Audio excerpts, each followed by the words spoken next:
ಎಲ್ಲರಿಗೂ ನಮಸ್ಕಾರ. ನಾನು ಇವತ್ತು ಮೊನ್ನೆ ಬೋಟ್ ನೆಕ್ ಬ್ಲೌಸ್ ಹಾಕಿದ್ನಲ್ಲ ಕಟ್ಟಿಂಗ್ ವಿಡಿಯೋನ ಅದರಲ್ಲಿ ಸ್ಟಿಚಿಂಗ್ ವಿಡಿಯೋ ಹಾಕ್ತಾಯಿದ್ದೀನಿ.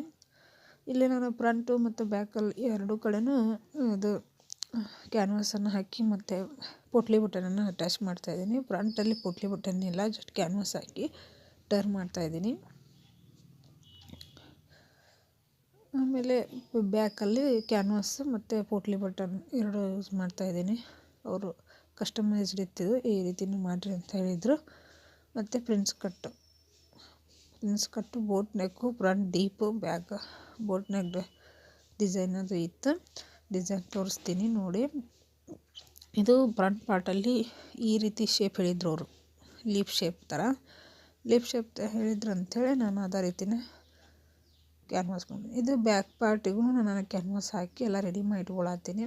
ಫ್ರಂಟ್ ಪಾರ್ಟಿಗೆ ಆ ರೀತಿ ಪೇಸ್ಟಿಂಗ್ ಮಾಡಿಕೊಂಡು ಕಟಿಂಗ್ ಇದ್ರೊಳಗೆ ತೋರಿಸಿನ ಇದ್ದದ್ದೆಲ್ಲ ಸೈಜ್ ಎಷ್ಟೆಷ್ಟು ಕಟ್ ಮಾಡ್ಕೋಬೇಕಂತೇಳಿ.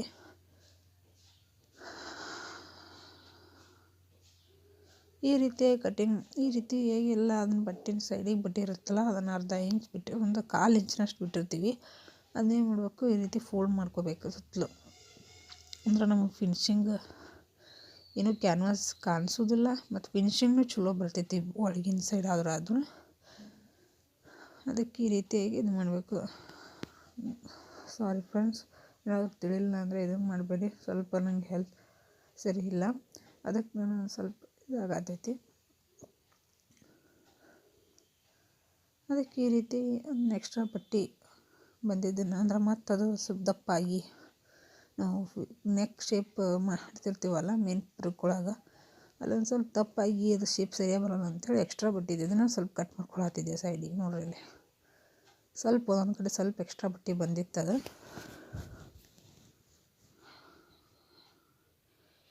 ಇದನ್ನು ನಾವು ಮೇನ್ ಫ್ಯಾಬ್ರಿಕ್ಕಿಗೆ ಹೆಂಗೆ ಅಟ್ಯಾಚ್ ಮಾಡ್ತೀನಿ ನೋಡ್ರಿ ಇಲ್ಲಿ. ಮೇನ್ ಫ್ಯಾಬ್ರಿಕ್ಕಿಗೆ ಅಟ್ಯಾಚ್ ಮಾಡೋ ಬಿಫೋರ್ ನಮಗೆ ಇದಕ್ಕೆ ಪೋಟ್ಲಿ ಬಟನ್ ಹಾಕಂದ್ರೆ ಅದಕ್ಕೆ ನಾನು ಪೋಟ್ಲಿ ಬಟನ್ ಮಾಡೋಕೆ ಇದನ್ನು ಮಾಡೀನಿ. 1.5 ಇಂಚು 1.5 ಇಂಚಿನಷ್ಟು ಒಂದು ಸ್ಕ್ವೇರ್ ಪೀಸನ್ನು ಕಟ್ ಮಾಡ್ಕೊಂಡಿನಿ. ಒಂದಿಷ್ಟು ಮಾಡಿಕೊಂಡು ಒಳಗೆ ಥರ್ಮಾಕೋಲ್ ಬೌಲ್ ಹಾಕಿ ಈ ರೀತಿಯಾಗಿ ರೌಂಡ್ ನೋಡೋದು. ಒಂಥರ ಈ ಹೂವಿನ ಮಾಲೆ ಕಟ್ತೇವಲ್ಲ ಆ ರೀತಿ ಮಾಡೋದು ನೋಡಿರಿ. ಸೇಮ್ ಹೂವಿನ ಮಾಲೆ ಕಟ್ದಂಗೆ ಆ ರೀತಿ ಒಂದು ಗಂಟೆ ಹಾಕ್ಕೊಳ್ಳೋದು ನೋಡಿರಿ. ಹಿಂಗೆ ಇಟ್ಕೊಂಡು ನೀಟಾಗಿ ಅದು ರೌಂಡ್ ಹಂಗೆ ಬರುವಂಗೆಲ್ಲ ಸರಿ ಮಾಡಿಕೊಂಡು ಆಮೇಲೆ ಹಂಗೆ ರೀತಿ ಮಾಡಿ ಒಂದು ಹೂವಿನ ಮಾಲೆ ಕಟ್ಟಿದಾಗ ಗಂಟೆ ಹಾಕಿಬಿಟ್ರೆ ಆಗ್ಬಿಡ್ತೈತಿ. ಇವು ಭಾಳಷ್ಟು ಬೇಕಾಗಿದ್ದು ನನಗೆ ಒಂದು 2-3 ಮಾಡಿ ತೋರಿಸೀನಿ. ನಾನೆಲ್ಲ ಮಾಡ್ಕೊಂಡೀನಿ. ಈಗ ಮಾಡಿಕೊಂಡು ಈ ರೀತಿಯಾಗಿ ಅದು ಲಾಸ್ಟಿಗೆ ಕರೆಕ್ಟ್ ಸೈಜ್ ಬರುವಂಗೆ ಕಟ್ ಮಾಡಿ ಇಟ್ಕೋಬೇಕು. ಈ ರೀತಿ ನೋಡಿರಿ ಇಲ್ಲಿ ಹೆಂಗೆ ನಾ ಇಟ್ಕೊಂಡೆ. ಏನು ಮಾಡಬೇಕು, ನಾವು ಏನದು ಕ್ಯಾನ್ವಾಸ್ ಪೇಪರ್ನ ಮಡಿಚಿ ಹೊಲ್ದಿದ್ವಲ್ಲ ಆ ಬಟ್ಟೆ ತೊಗೊಂಡು ಕ್ಯಾನ್ವಾಸ್ ಮಡಚಿರ್ತೀವಲ್ಲ ಅಲ್ಲಿ ತೊಗೋಬಾರ್ದು. ಕ್ಯಾನ್ವಾಸ್ ಇನ್ವಿಸಿಬಲ್ ಅಂದ್ರೆ ಕಾಣಿಸಂಗಿಲ್ಲಲ್ಲ, ಸೀದಾ ಉಲ್ಟಾ ಅಲ್ಲ ಸೀದಾ ಇಡಬೇಕು ಕ್ಯಾನ್ವಾಸ್ ಬಟ್ಟೆನೇ. ಇದೇನು ಮೇನ್ ಫ್ಯಾಬ್ರಿಕ್ ತೊಗೊಂಡಿಲ್ಲ ನಾನಿನ್ನು. ಅದ್ರ ಮೇಲೆ ನೋಡಿರಿ ವಿಡಿಯೋದಾಗ ನಿಮ್ಗೆ ಗೊತ್ತಾಗತ್ತೆ. ಉಲ್ಟಾ ಅಂದ್ರೇನು ಕ್ಯಾನ್ವಾಸ್ ಹಿಂದ್ಗಡೆ ತೆಳಗೆ ಹೋಗ್ಬೇಕು, ಮ್ಯಾಲೆ ಬಟ್ಟೆ ಬರುತ್ತಲ್ಲ ಅಲ್ಲೇ ನಮ್ದು ಏನು ಕ್ಯಾನ್ವಾಸ್ದು ಎಡ್ಜ್ ಇರುತ್ತಲ್ಲ ಅಲ್ಲೇ ಒಂದು ಮಾರ್ಕ್ ಹಾಕೋಬೇಕು. ಒಂದು ಇದು ತೊಗೊಂಡು ಕರೆಕ್ಟ್ ಒಂದು ಕ್ಯಾನ್ವಾಸ್ ಎಡ್ಜ್ ಎಲ್ಲಿ ಇರುತ್ತಲ್ಲ ಅಲ್ಲೊಂದು ಮಾರ್ಕ್ ಹಾಕೋಬೇಕು. ಆ ಮಾರ್ಕಿನ ಮೇಲೇ ನಮ್ಮ ಸ್ಟಿಚ್ ಬರಬೇಕು. ಅಂದ್ರೆ ಆ ಕಡೆ ಈ ಕಡೆ ಹೊರಗಡೆ ಥರ್ಮಾಕೋಲ್, ಒಳಗಡೆ ಅದು ಎಕ್ಸ್ಟ್ರಾ ಬಟ್ಟೆ ಇರುತ್ತಲ್ಲ ಆ ರೀತಿ ನೋಡಿಲ್ಲ ಅಟ್ಯಾಚ್ಮೆಂಟ್ ನೋಡಿ. ಈ ರೀತಿ ಅಟ್ಯಾಚ್ ಮಾಡಿಕೊಂಡು ಈಗ ಅದನ್ನೇನು ಮಾಡಬೇಕು, ಮೇನ್ ಫ್ಯಾಬ್ರಿಕ್ ಮೀನ್ಸ್ ಬ್ಲೌಸಿನ ಮೇನ್ ಫ್ಯಾಬ್ರಿಕ್ ಇರುತ್ತಲ್ಲ ಬ್ಯಾಕ್ ಪಾರ್ಟ್, ಅದನ್ನು ನಮ್ಮ ಲೈನಿಂಗ್ ಹಾಕಿ ಜಾಯಿಂಟ್ ಮಾಡ್ಕೊಂಡಿದ್ದೆ. ಜಾಯಿಂಟ್ ಮಾಡ್ಕೊಳ್ಳೋದು ಅಂತೂ ಗೊತ್ತೈತ್ರಿ, ಅದಕ್ಕೆ ನಾನೇನು ವಿಡಿಯೋ ತೋರಿಸಿಲ್ಲ.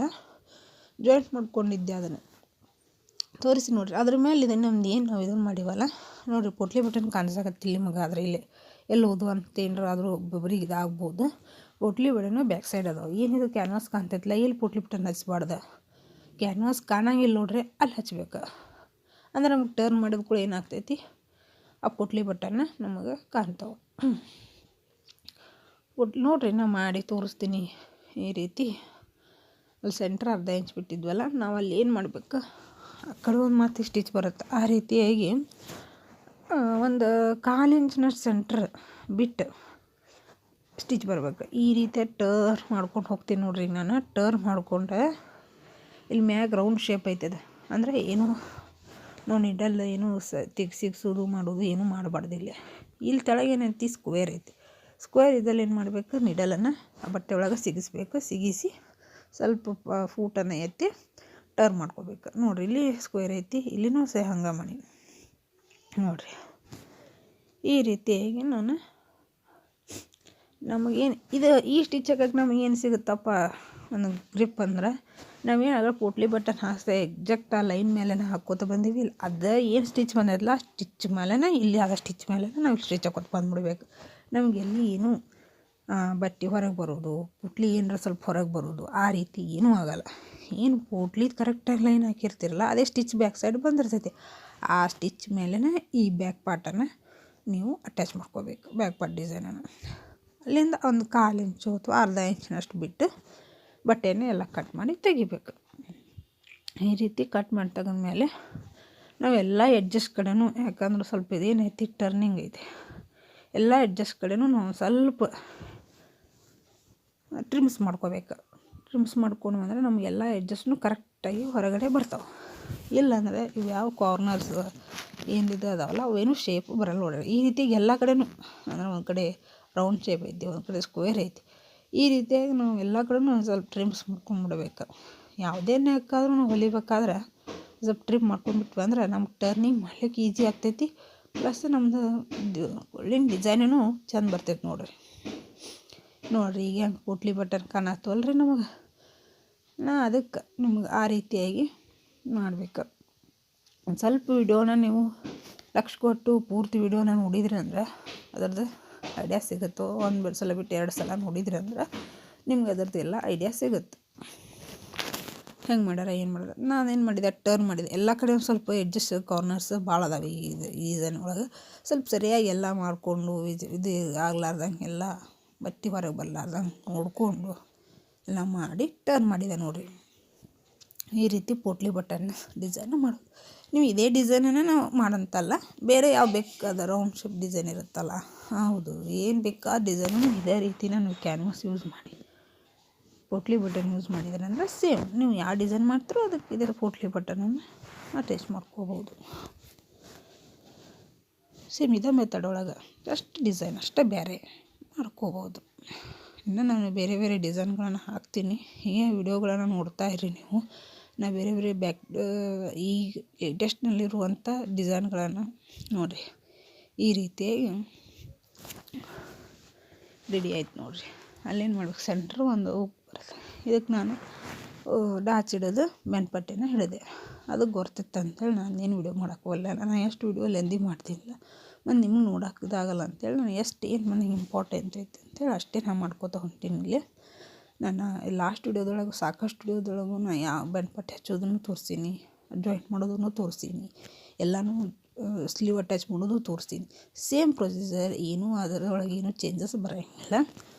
ಅದಕ್ಕೆ ಒಂದೇನು ಇದನ್ನು ಮಾಡಲಿಲ್ಲ. ಅಂದರೆ ಕ್ಯಾನ್ವಾಸ್ ಹಾಕಿದಾಗ ನಾವು ಹೆಂಗೆ ಮಾಡ್ಬೇಕು ಅನ್ನೋದು ಗೊತ್ತಾಗಲ್ಲ. ಸಂಬಂಧ ನಾನು ಅಷ್ಟೇ ಇದನ್ನು ತೋರಿಸೀನಿ. ಇದ್ರ ನೋಡಿರಿ ಸ್ವಲ್ಪ ಇಲ್ಲೊಂದೊಂದು ವಿಡಿಯೋ ಮಿಸ್ ಆಗೈತಿ. ಸಾರಿ ಫ್ರೆಂಡ್ಸ್, ನಾನು ವಿಡಿಯೋ ಆಗತ್ತೈತೆ ಅಂಥೇಳಿ ನೋಡಿನಿ, ಅದು ಆಗೇ ಇಲ್ಲ ವಿಡಿಯೋ. ಏನಾಗೈತಪ್ಪ ಅಂತಂದ್ರೆ ಫ್ರಂಟ್ ಪಾರ್ಟನ್ನು ರೆಡಿ ಮಾಡ್ಕೊಳ್ಳೋದು ಸ್ವಲ್ಪ ಮಿಸ್ ಆಗೈತಿ. ಫ್ರಂಟ್ ಪಾರ್ಟನ್ನು ನಾ ಕಟ್ಟಿಂಗ್ ಏನು ವಿಡಿಯೋ ತೋರಿಸಿನಲ್ಲ ಅದೇ ಸೇಮನ್ನು ಮೇನ್ ಫ್ಯಾಬ್ರಿಕ್ಕಿಗೆ ಜಾಯಿಂಟ್ ಮಾಡ್ಕೊಂಡೀನಿ, ಲೈನಿಂಗನ್ನು ಲೈನಿಂಗಿಗೆ ಜಾಯಿಂಟ್ ಮಾಡ್ಕೊಂಡಿದ್ದೀನಿ. ಒಂದು ಪಾಯಿಂಟ್ ಏನಪ್ಪ ಅಂದ್ರೆ ಸೇಮ್ ಕಟ್ಟಿಂಗ್ ಹೆಂಗೆ ಮಾಡೀನಿ ಅದನ್ನು ತೆಳಗಿಂದ ಏನು ವೇಸ್ಟ್ ಕಡೆ ಇರುತ್ತಲ್ಲ ಅಲ್ಲಿಂದ ಜಾಯಿಂಟ್ ಮಾಡ್ಕೊತ ಮೇಲೆ ಬರಬೇಕಷ್ಟೇ. ಇದೊಂದೇ ಏನು ಕಟ್ ಮಾಡೀನಲ್ಲ, ಎಲ್ಲಿ ಏನು ಡಾಚ್ ಇಷ್ಟಿಡಿ ಅಷ್ಟಿಡಿ ಏನೂ ಇಲ್ಲ. ಯಾಕಂದ್ರೆ ನಾವೆಲ್ಲ ಕಟ್ಟಿಂಗ್ ಮಾಡಿಬಿಟ್ಟಿವಿ. ಅದನ್ನೇ ಇಲ್ಲೇನು ಮಾಡಬೇಕು, ಹೆಂಗೆ ಕಟ್ ಮಾಡಿ ಹಂಗೆ ಅದನ್ನು ಸ್ಟಿಚ್ ಮಾಡಬೇಕು. ಮೇನ್ ವೇಸ್ಟ್ ಕಡೆಯಿಂದ ಮ್ಯಾಲೆ ಆರ್ಮೋಲ್ ಕಡೆ ಬರಬೇಕು ಸ್ಟಿಚ್ ಮಾಡ್ಕೋತ ಅಷ್ಟು. ಅದನ್ನು ಮೇನ್ ಫ್ಯಾಬ್ರಿಕ್ ಜಾಯಿಂಟ್ ಮಾಡೀನಿ, ಲೈನಿಂಗ್ ಜಾಯಿಂಟ್ ಮಾಡಿ ಆಮೇಲೆ ಬ್ಯಾಕ್ ಪಾರ್ಟ್ ಏನು ಲೈನಿಂಗ್ ಮೇನ್ ಫ್ಯಾಬ್ರಿಕನ್ನು ಎರಡು ಏನು ಮಾಡೀನಿ ಜಾಯಿಂಟ್ ಮಾಡೀನಿ. ನೋಡಿರಿ ಇಲ್ಲಿ ಲೀಫ್ ಶೇಪ್ ಹೇಳಿದ್ರು ಅವರು, ಈ ರೀತಿಯಾಗಿ ಲೀಫ್ ಶೇಪ್ ಮಾಡಿದೆ. ಮಾಡಿ ಅದ್ರ ಮೇಲೆ ಮತ್ತೊಂದು ಹೊಲಿಗೆಯನ್ನು ಹಾಕಿದೆ, ನೀಟಾಗಿ ಕಾಣ್ತದೆ ಅಂತೇಳಿ 2 ಹೊಲಿಗೆಯನ್ನು ಹಾಕಿದೆ.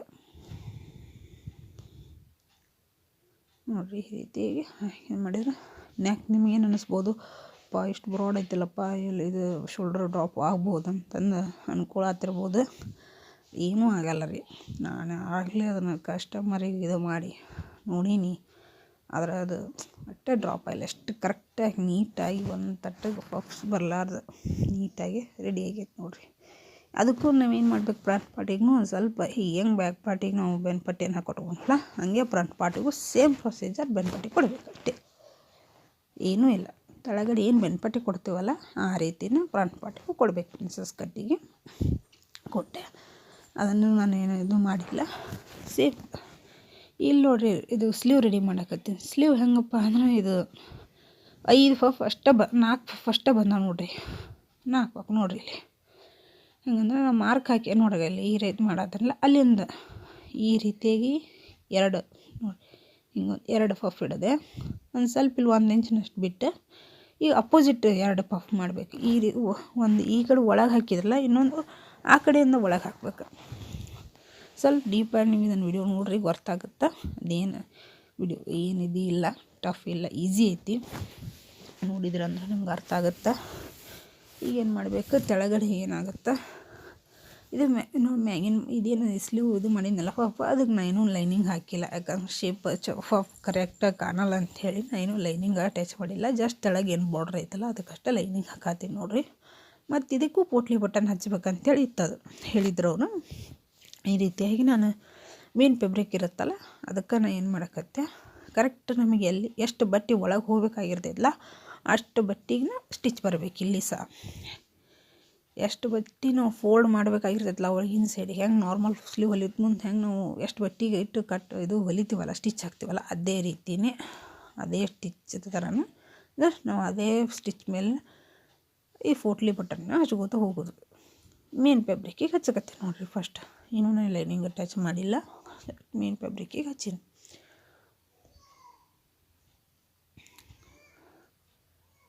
ನೋಡಿರಿ. ಈ ರೀತಿ ಹಚ್ಕೋತ ಹೋಗೋದು. ನಾ ಏನು ಮಾಡಿದೆ ಇಲ್ಲ ಅಲ್ಲೇನು ಮಾಡಿದೆ, ಸಿಲ್ವರ್ ಕಲರ್ದು ಪೋಟ್ಲಿ ಬಟನ್ ಹಚ್ಚಿದ್ದೆ. ಇದು ಇಲ್ಲಿ ಬಾರ್ಡ್ರ್ ಸಿಲ್ವರ್ ಐತೆ, ಅದು ಸಿಲ್ವರ್ ಆದರೆ ಲುಕ್ ಬರಲ್ಲ, ಅದು ಬರಲ್ಲ ಅಂತ ಮೇನ್ ಫೆಬ್ರಿಕ್ಕದ್ದು ಪೋಟ್ಲಿ ಮಾಡಿದೆ. ಪೋಟ್ಲಿ ಮಾಡಿ ಸೇಮ್ ಮಗಳು ಪೋಟ್ಲಿ ತೋರಿಸ್ತೀನಲ್ಲ ಅದೇ ರೀತಿ ಪೋಟ್ಲಿ ಮಾಡಿದೆ. ಪೋಟ್ಲಿ ಮಾಡಿ ಹಚ್ಚಿದೆ ನೋಡಿರಿ. ಇಲ್ಲಿ ಈ ರೀತಿಯಾಗಿ ಅದು ಎಕ್ಸ್ಟ್ರಾ ಇದ್ದಿದ್ದೆಲ್ಲ ಕಟ್ ಮಾಡಿ ತೆಗಿಬೇಕು. ಯಾಕಂದ್ರೆ ಆಮೇಲೆ ಫಿನಿಶಿಂಗ್ ಮಾಡೋದು ಒಂದು ಸ್ವಲ್ಪ ಮತ್ತೆ ಇದಾಗ್ತೈತಿ. ರೀತಿಯಾಗಿ ಎಕ್ಸ್ಟ್ರಾ ಇದ್ದದ ಪೋಟ್ಲಿದು ಎಕ್ಸ್ಟ್ರಾ ಬಟ್ಟೆ ಬರುತ್ತೆ, ಬೇರೆದಲ್ಲ, ಅದು ಸ್ಲೀವಿನ ಬಟ್ಟೆದಲ್ಲ, ಪೋಟ್ಲಿದು. ಈಗೇನು ಮಾಡಬೇಕು, ಮೇನ್ ಇದು ಲೈನಿಂಗ್ ಬಟ್ಟೆನ ಅದರ ಮೇಲೆ ಹಚ್ಬಿಡ್ಬೇಕು ನೋಡಿರಿ.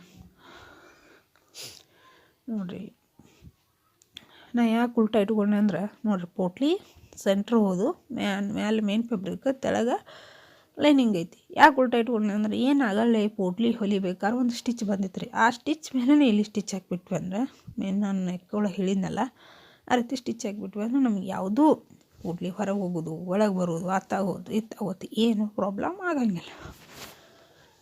ಅಂದ್ರೆ ಪೋಟ್ಲಿ ಹಚ್ಚೋದು ಒಂದು ಸ್ವಲ್ಪ ದಪ್ಪ ಇರೋ ಸಲುವಾಗಿ ಇದಾಗ್ತೈತಿ. ನನ್ನ ಮಗ ಬಂದು ಒಂದು ಸ್ವಲ್ಪ ಇದಕ್ಕೆ ಚಾನಲ್ಗೆ ಹಿಂಗೆ ಮಾಡಿ ಸಬ್ಸ್ಕ್ರೈಬ್ ಮಾಡಿರಿ, ಹಿಂಗೆ ಮಾಡತ್ತಾರ ಹಂಗೆ ಒಂದು ಸ್ವಲ್ಪ ಆ ರೀತಿ ಭಾಳ ಮಾಡ್ತಾನವ. ಹಿಂಗಾಗಿ ಅದನ್ನು ಹೇಳಕತ್ತಿದ್ದ, ಅಷ್ಟೇ ಒಂದು ಸ್ವಲ್ಪ ಇದಾಗೈತಿ. ಬಂದು ನಾವು ಕೈ ಮಾಡಿ ಹೇಳತ್ತಾನ, ಹಿಂಗೆ ಹೊಲಿರಿ ಹಂಗೆ ಹೊಲಿರಿ ಸಬ್ಸ್ಕ್ರೈಬ್ ಮಾಡಿರಿ ಅಂತೇಳಿ ಹೇಳಕತ್ತಾನ. ನೋಡಿ ನನಗೂ ನಗು ಬಂದು ಇದು ಮಾಡಕತ್ತಿದ್ದೆ, ಅವ್ನು ಬಿಡಪ್ಪಿ ಅಂತ ಹೇಳತ್ತಿದ್ದೆ. ತಡಿಯಮ್ಮ ಸಬ್ಸ್ಕ್ರೈಬ್ ಮಾಡಲಿ ಅಂತೇಳಿ ಮಾಡಕತ್ತಿದ್ದ. ಆಯ್ತು ಅಂತೇಳಿ ಮತ್ತು ಸ್ವಲ್ಪ ಹೇಳಿದ ಕೂಡ ಬಿಟ್ಟ ಅವನು. ಇನ್ನು ನೋಡಿರಿ ಈಗೇನು ಮಾಡಬೇಕು, ಸ್ವಲ್ಪ ಫೆಬ್ರಿಕ್ ಇದು ಲೈನಿಂಗ್ ಫೆಬ್ರಿಕ್ ಜಾಸ್ತಿ ಬಂದಿತ್ತು, ಅದನ್ನು ಕಟ್ ಮಾಡಿ ತೆಗೆದು ಈಗ ಆಗಳು ನಾವೇನು ಇದನ್ನು ಹೊಲಿದ್ವಲ್ಲ ನೋಡಿರಿ, ಸೆಂಟ್ರ್ ಒಂದು ಡಾಟ್ ಅದನ್ನು ಮಾರ್ಕ್ ಮಾಡ್ಕೊಂಡೆ. ಈ ಇದಕ್ಕೂ ಸ್ಲೀವ್ ಹೊಲಿದ್ಮೇಲೆ ಆಗಳು ಪಫ್ ಅದಕ್ಕೂ ಒಂದು ಮಾರ್ಕ್ ಹಾಕಿದೆ, ಹಾಕಿ ಜಾಯಿಂಟ್ ಮಾಡ್ಕೊಂಡೆ. ಸ್ವಲ್ಪ ನಮ್ಗೆ ಸೈಡಿಗೆ ಒಂದು ಸ್ವಲ್ಪ ಬಟ್ಟೆ ಕಡಿಮೆ ಬೀಳ್ತೈತಿ, ಸೈಡಿಗೆ ಬಟ್ಟೆ ಅಟ್ಯಾಚ್ ಮಾಡ್ಕೊಂಡು ನಾನು ಎಕ್ಸ್ಟ್ರಾ ಬಟ್ಟೆಗೆ ಹೆಂಗೆ ಸ್ವಲ್ಪ ಎಕ್ಸ್ಟ್ರಾ ಬಟ್ಟೆ ಅಟ್ಯಾಚ್ ಮಾಡ್ಕೊತೆಲ್ಲ ಬಟ್ಟೆ ಕಡಿಮೆ ಬೀಳ್ತೈತೆ ಅಂತೇಳಿ ಆ ರೀತಿಯಾಗಿ ಅಟ್ಯಾಚ್ ಮಾಡ್ಕೊಂಡೆ. ನಾನು ಇನ್ನೂ ಅದ್ರದ್ದು ವಿಡಿಯೋ ಮಾಡಿಲ್ಲ. ಅಟ್ಯಾಚ್ ಮಾಡಿಕೊಂಡು ಬ್ಲೌಸಿಗೆ ಸೇಮ್ ಸೆಂಟ್ರ್ ಹೆಂಗೆ ಡಾಟ್ ಹಾಕ್ಕೊಂಡು ನಾವು ಲಾಸ್ಟ್ ವಿಡಿಯೋದೊಳಗೆಲ್ಲ ತೋರಿಸಿಲ್ಲ ಆ ರೀತಿ ಅಟ್ಯಾಚ್ ಮಾಡಿಕೊಂಡು ಬ್ಲೌಸ್ ರೆಡಿ ಮಾಡಿದೆ. Thank you friends.